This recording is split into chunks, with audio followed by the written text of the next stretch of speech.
Cold coaches.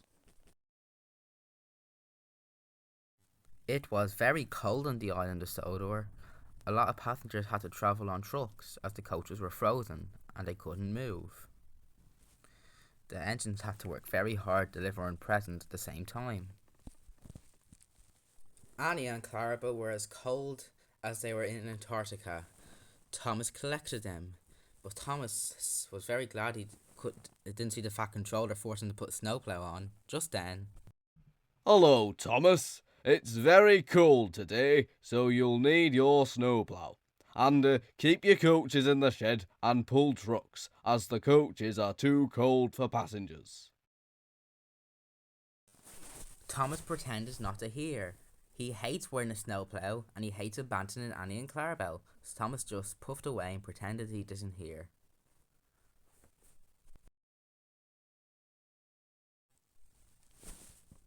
Snow was going all around Thomas because he had no snowplow on, and he almost got stuck, but luckily he went through a tunnel just before the snowdrift fell over the tunnel. Thomas went through Ellsbridge Junction. Molly was there collecting passengers. She was waiting for Thomas, and the Fat Controller was also there to give Thomas a snowplow and some trucks that are in the Ellsbridge yards. Hello, Molly. Nice snowy day, isn't it? Said Thomas, but Molly gave a dirty answer, and this is what she said.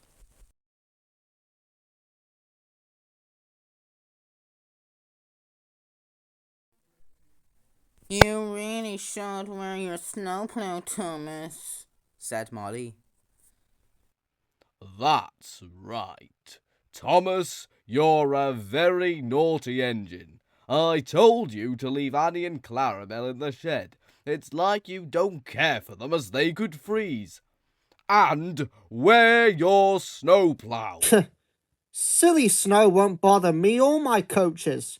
Snow is silly, soft stuff, said Thomas, thinking of himself. Thomas, I'm telling you one more time to put your snowplow on, then I give up telling you what to do because you never listen, said Molly, thinking he'd listen. Now, can't be late, said Thomas impatiently. As soon as the guard blew his icy whistle, Thomas flew away. Molly waited for the passengers to climb in on the vans, and after they climbed in, Molly whistled and puffed away. She gave up protecting Thomas because he didn't listen.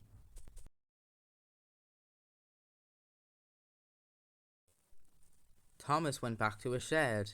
Annie and Clarabel were frozen and couldn't move, so the driver had to defrost them. Just then, the driver spoke to Thomas. Hello, Thomas. The Fat Controller gave us a job, which is using Gordon's snow machine to get rid of the snow so engines and coaches can pass, said his driver. Your job is to do it at Tignet Yard. Thomas was nervous that he'd froze to death, and Annie and Clarabel were froze as Thomas won't be with them. So Thomas puffed sadly away. Thomas took a big whoosh. He let the driver put on the snowplow so the job can be done and over with. He was nervous, but it was worth it. He whistled, and off he done his job. Thomas went so fast he skidded all over the snowboard, and Annie and Clarabel derailed, so Thomas didn't do his job properly. The weather got colder and Annie and Clarabel got even more frozen, until they turned into ice cubes and couldn't move an inch. Even Thomas couldn't move. Percy then came to the rescue after the weather got a bit more cool, but Thomas was cool too, but Annie and Clarabel wasn't because they were frozen and so cold they had to go to the steamworks. Thomas, I told you this would happen if you didn't put Annie and Clarabel in the sheds. And look what happened as you didn't listen, said the Fat Controller sternly. You're my best friend, Thomas, and I care for you, but you should really always put your snowplow on, said Percy crossly. Thomas done a sad whistle and puffed sadly to the steamworks to bring Annie and Clarabel to get heated up again. Even Gordon's big express coaches that are strong got frozen, and Gordon was waiting in Knapford all day for them. Where are my coaches? Gordon even waited at night time. Gordon, your coaches won't be here by now. Gordon, you didn't get your coaches delivered. You're in big trouble. Said the Fat Controller sternly. The Fat Controller was about to put it on his timetable, but suddenly, through Gordon's cabin tender, from the position he was, he saw how cold Thomas's coaches were. Gordon wasn't in trouble after all. I see why I didn't. I thought coaches would get frozen by cold weather in the snow. I suppose it wasn't your fault after all. Thomas was to bring cold Annie and Clarabelle to the steamworks, and he called Gordon dumb for thinking the coaches won't get frozen. I knew that would happen. It was very snowy night and cold on the island of Sodor, but luckily Annie and Clarabelle were safe at the steamworks with a boiling hot water right beside them. I knew that would Meanwhile, happen. the next morning, Thomas had a job to do. He also had to shove more snow out of the way as more snow flew overnight. It was very hard work. He even had to use Gordon's snow machine over and over.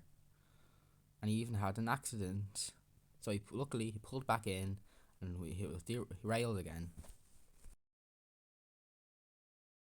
Later on, Thomas was exhausted. It took him all afternoon and he was exhausted. He just wanted to sleep.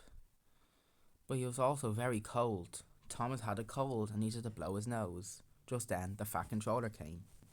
Hello, Thomas. I have some good news for you. I thought this would be about Annie and Clarabelle. That is the good news. Annie and Clarabelle are heated up, so they are back in action. Said the Fat Controller, a message from the steamworks. Thomas thought he was having a dream. He was happy as can be. Thomas was very pleased to see his coaches again. Hello, you fat ladies. Are you glad to be back in action? Said Thomas proudly. Yes, we are, said Annie poshly. But Thomas didn't believe them. He was still worried Annie and Clarabelle were froze to death again. Don't worry, Thomas. Victor put nice out in our boilers, so we can't get cold anymore in the snow, said Clarabelle.